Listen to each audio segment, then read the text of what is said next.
Isang lalaking lasing naman na nanghamon umano ng away ang binaril sa Valenzuela.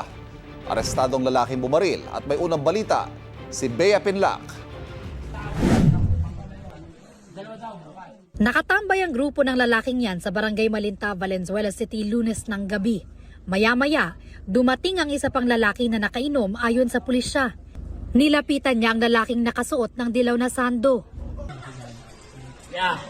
Siga ako dito. Siga ako dito. Siga ka. Siga ka. Siga ikaw. Siga ka. Hindi na nahagip sa video ang sumunod na pangyayari. Pero ayon sa pulisya, ang pangungursunada sa lalaking nakadilaw nauwi sa pamamaril. Parang hinamon itong ni victim si suspect. Nakursunadahan nitong biktima at itong si suspect. Pagkatapos siyang pagdiskita, nagkaroon pa sila ng pagtatalo hanggang doon nga, nauwi na doon sa pagkuha ng baril. Tapos binaril niya na itong biktima natin. Ang 44 anyos na biktima, nagtamo ng 2 tama ng bala sa dibdib. Isa sa braso at isa sa tiyan. Agad siyang dinala sa ospital. Ang 37 anyos na suspect naman, nakita pa sa CCTV na naglalakad papuntang MacArthur Highway matapos ang pamamaril. Ayon nga doon sa kanyang asawa na itong si suspect ay pagkatapos ng pangyayari ay agad umalis at ang pagkakasabi ay tatakas na papuntang Samar.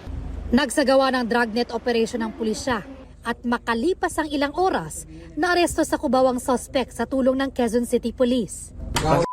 Inaaresto namin sa sarang pamangaril. Sinubukan namin kunin ang panig ng suspect na nakapiit sa Valenzuela City Police Station pero hindi na siya nagbigay ng pahayag. Ayon sa pulisya, Inamin naman itong suspect na siya nga ay may nabaril. Kusa niya rin namang itinuro kung saan niya itinago yung kanyang baril na ginamit. Tinago niya sa loob ng bahay. Sa loob ng bahay nila, hindi lisensyado yung baril. At siya ay hindi rin lisensyado na mag-possess ng baril. base sa records ng pulisya, dati nang nakulong ang suspect dahil sa kasong pagpatay. Ngayon, reklamong frustrated homicide at illegal possession of firearms naman ang isinampa laban sa suspect. Ito ang unang balita.